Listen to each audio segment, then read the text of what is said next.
Jésus-Christ est le même hier, aujourd'hui et éternellement. Hébreux 13:8. Lettre circulaire numéro 1, janvier 1975. Je vous salue tous dans le précieux nom du Seigneur Jésus-Christ par cette parole d'Hébreux 1:3. Étant le reflet de sa gloire et l'empreinte de sa personne, et soutenant toutes choses par sa parole puissante. Toutes choses ont été appelées à l'existence par sa parole puissante.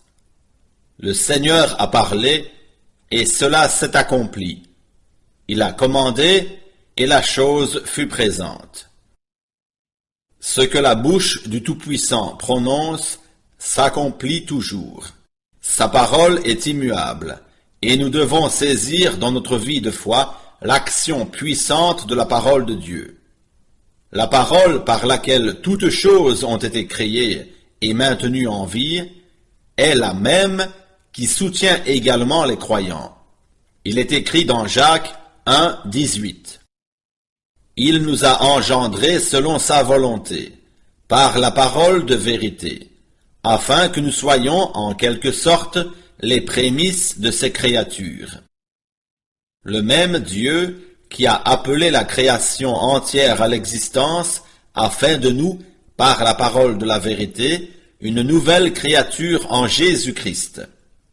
Pierre écrit: Puisque nous avons été régénérés, non par une semence corruptible, mais par une semence incorruptible, par la parole vivante et permanente de Dieu. Mais la parole du Seigneur demeure éternellement. 1 Pierre 1, 23-25. La parole était au commencement. La parole est à la fin.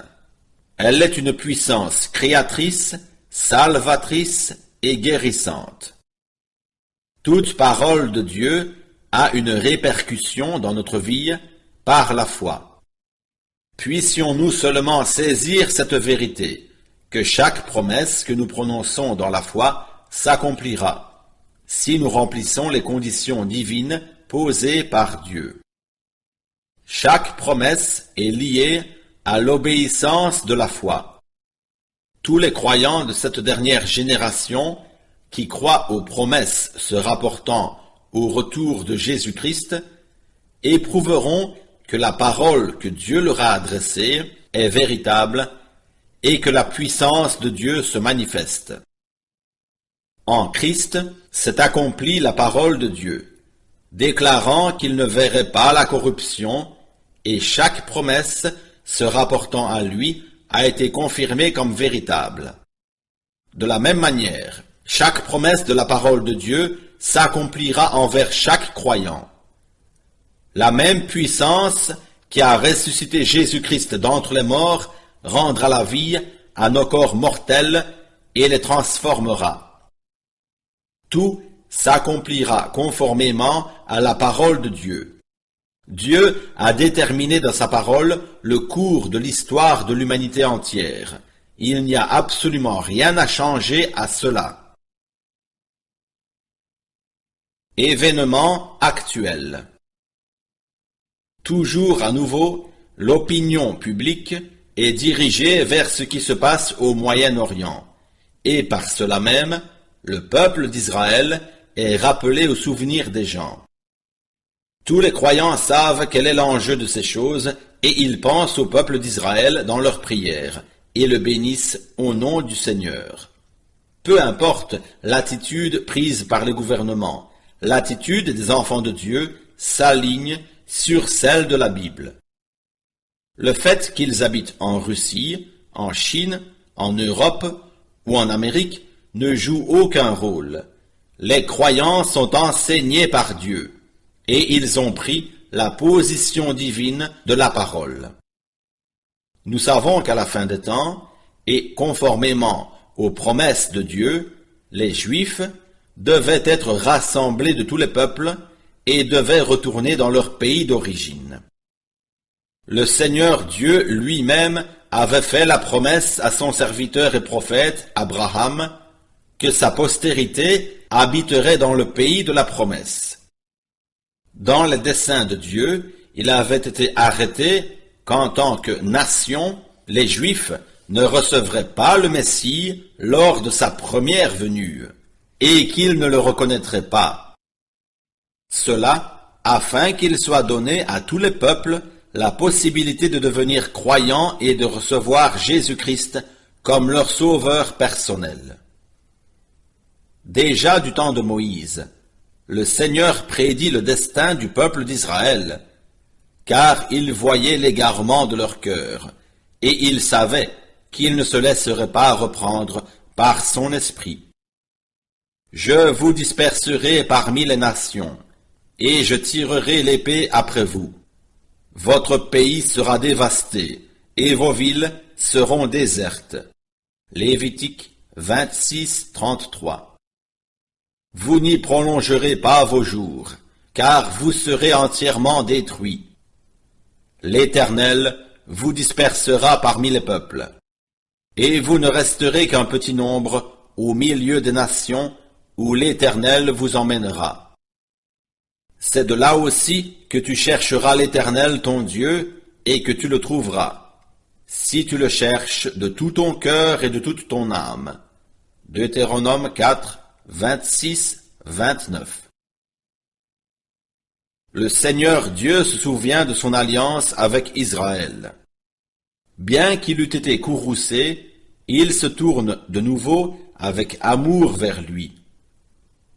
Ainsi parle le Seigneur, l'Éternel. Voici, je prendrai les enfants d'Israël du milieu des nations où ils sont allés. Je les rassemblerai de toutes parts, et je les ramènerai dans leur pays. Ézéchiel 37, 21. Quand, dans Matthieu 24, le Seigneur Jésus parle du figuier qui commence à pousser et à porter du fruit, il veut parler d'Israël. C'est ce que nous enseigne Osée 9, 10. Paul poursuit, en rapport avec les Juifs, « Je dis donc, Dieu a-t-il rejeté son peuple? Loin de là. Car moi aussi je suis israélite, de la tribu de Benjamin. Dieu n'a point rejeté son peuple, qu'il a connu d'avance. Selon qu'il est écrit, Dieu leur a donné un esprit d'assoupissement, des yeux pour ne point voir et des oreilles pour ne point entendre, jusqu'à ce jour. Romains 11, 1, 2, 8. Cet état demeure jusqu'à ce que le nombre entier des nations soit entré dans l'Église. Plus loin, Paul dit au sujet d'Israël, « En ce qui concerne l'Évangile, ils sont ennemis de vous, mais en ce qui concerne l'élection, ils sont aimés à cause de leur Père. Car Dieu ne se repent pas de ses dons et de son appel. » Romains 11, 28. Nous devons apprendre à nous approprier les pensées divines de sa parole, conformément à chaque thème biblique. Ce n'est qu'ainsi que nous aurons la possibilité de comprendre le plan de salut de Dieu. Et nous pourrons alors nous écrier avec Paul, « Ô profondeur de la richesse, de la sagesse et de la science de Dieu! Que ses jugements sont insondables, et ses voies incompréhensibles. C'est de lui, par lui et pour lui que sont toutes choses. À lui la gloire dans tout le siècle. Amen. Romains 11, 33, 36. Le sabbat. Toujours à nouveau, quelques-uns sont troublés à cause de la question du sabbat. C'est pourquoi j'aimerais donner ici seulement quelques indications. Bien heureusement, je ne représente aucune communauté, et c'est pourquoi je peux librement et ouvertement exposer la parole de Dieu conformément à la vérité, sans avoir peur d'enfreindre la doctrine prescrite par une confession de foi. Parmi tous les passages bibliques qui nous ont été envoyés, je me suis aperçu qu'un nombre de citations bibliques n'étaient pas données dans le contexte correspondant. Car, pour toute controverse mettant en cause un thème biblique, il convient de prendre tous les textes et de les laisser dans le contexte auquel ils se rapportent. C'est ainsi seulement que peut être évité qu'une parole soit employée en dehors du contexte auquel elle appartient. On prétend que le sabbat est le jour du Seigneur. Une telle affirmation ne se trouve pas dans la Bible. Pas plus qu'il n'est dit une seule fois que le dimanche soit le jour du Seigneur. Ces deux pensées sont le produit du raisonnement intellectuel. Dans l'Ancien comme dans le Nouveau Testament, la Bible nous donne des renseignements assez clairs sur le jour du Seigneur. Je cite ce passage d'Ésaïe 13, 9. Voici le jour de l'Éternel arrive. Littéralement, le jour du Seigneur. Note du traducteur. Jour cruel, jour de colère et d'ardente fureur, qui réduira la terre en solitude et en exterminera les pécheurs. Et, dans 2 Pierre 3, 10, le jour du Seigneur viendra comme un voleur. En ce jour, les cieux passeront avec fracas, les éléments embrasés se dissoudront, et la terre avec les œuvres qu'elle renferme sera consumée. Le passage d'Apocalypse 1, 10 ne peut être vu qu'en rapport avec tous les passages qui se rapportent au jour du Seigneur. Jean fut ravi en esprit et transporté en ce jour-là. Il vit le jour du Seigneur qui était à venir. Le temps de la grâce est désigné comme le jour du salut. Il est écrit dans 2 Corinthiens 6, 2, « Car il dit, au temps favorable, je t'ai exaucé, au jour du salut, je t'ai secouru. Voici maintenant le temps favorable, voici maintenant le jour du salut. » Jean n'eut pas seulement la vision de la période de l'Église du Nouveau Testament, mais il vit aussi ce qui devait arriver après elle. La dernière lettre aux Églises se termine au chapitre 3. Nous lisons au chapitre 4, « Monte ici, et je te ferai voir ce qui doit arriver dans la suite. » Le temps de la grâce, qui dure depuis presque 2000 ans, est désigné dans la Bible comme les derniers jours. À Pentecôte, Pierre se réfère au prophète Joël et cite la prophétie du 3e chapitre. Dans les derniers jours, dit Dieu, je répandrai de mon esprit sur toute chair. Actes 2, 17. Aussi longtemps que l'esprit est encore à l'œuvre, nous nous trouvons dans le temps de la grâce. Mais, quand les 6000 ans seront accomplis, ce 6e millénaire qui, aux yeux de Dieu, représente le 6e jour, alors commencera le 7e jour de 1000 ans, le 7e jour de Dieu. Dieu acheva son œuvre en 6 jours, et il se reposa le 7e jour. Mais il est une chose, bien-aimés, que vous ne devez pas ignorer, c'est que, devant le Seigneur, un jour est comme 1000 ans, et 1000 ans comme un jour. 2 Pierre 3, 8. Après les 6 millénaires de l'histoire de l'humanité, depuis Adam, il y aura le jour de repos du Seigneur. C'est le règne de 1000 ans. Apocalypse 20, 6. Quelques-uns prétendent que ceux qui célèbrent le dimanche portent la marque de la bête. Non seulement c'est une fausse assertion, mais encore une funeste interprétation de l'Écriture. Qui peut prétendre que Christ avait la marque de la bête parce qu'il se rassemblait avec ses disciples le dimanche? Voici ce qu'en dit Jean 21 et 19. Le premier jour de la semaine, Marie de Magdala se rendit au sépulcre dès le matin, comme il faisait encore obscur. Le soir de ce même jour, qui était le premier de la semaine, les portes du lieu où se trouvaient les disciples étant fermées à cause de la crainte qu'ils avaient des Juifs, Jésus vint, se présenta au milieu d'eux et leur dit: « La paix soit avec vous. » 8 jours après, les disciples de Jésus étaient de nouveau dans la maison et Thomas se trouvait avec eux. Jésus vint, les portes étant fermées, se présenta au milieu d'eux et dit: « La paix soit avec vous. » Verset 26. Qui prétendra que Paul et les premiers chrétiens avaient la marque de la bête parce qu'ils célébraient un culte le dimanche? Le premier jour de la semaine, nous étions réunis pour rompre le pain. Acte 27.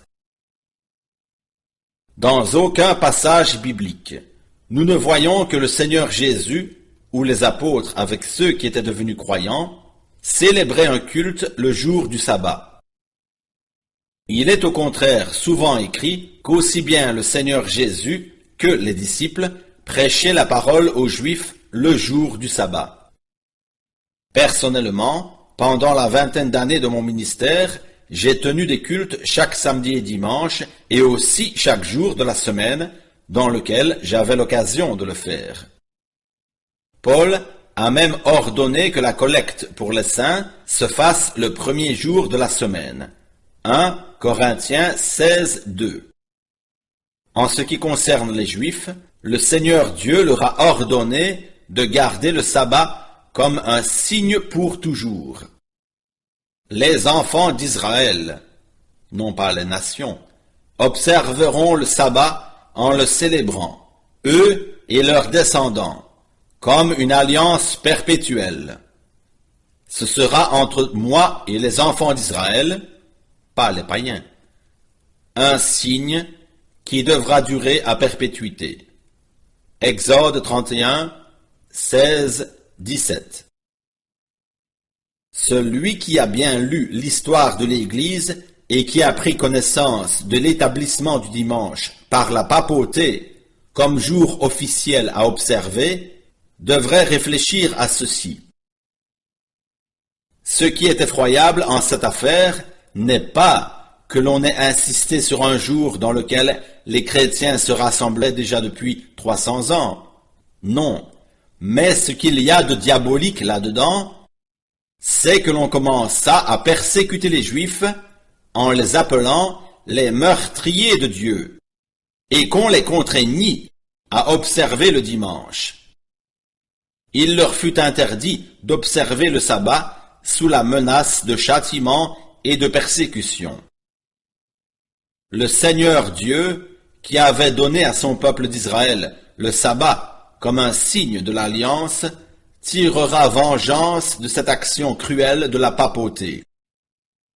Celui qui lit attentivement la Bible peut facilement constater qu'il fut même reproché au Seigneur de ne pas avoir gardé le sabbat. Tous ceux qui ont cru en Jésus-Christ et ont trouvé la paix avec Dieu sont entrés dans le véritable repos de sabbat de Dieu. Ce repos ne s'étend pas seulement à un jour de la semaine, mais il est pour toujours en Dieu.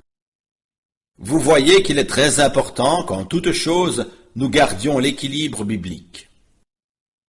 Aussitôt que le fanatisme se glisse quelque part, l'amour de Christ se refroidit et la chicane apparaît.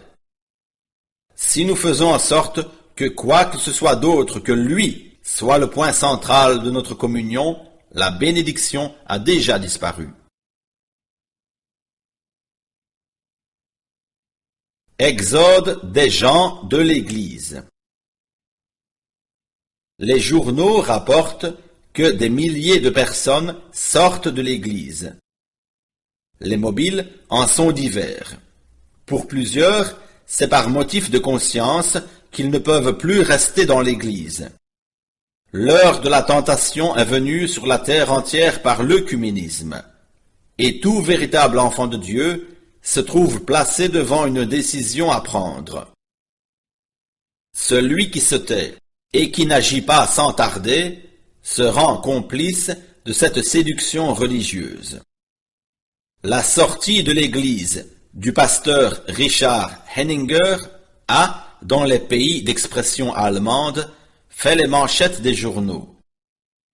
Il a déclaré littéralement ceci: « Il m'est impossible de lire en chair les recommandations, les déclarations et les appels aux offrandes de l'œcuménisme, sinon je serais complice de cette séduction. » Pour prendre ses distances d'avec l'œcuménisme, cela n'est possible qu'en sortant de l'Église.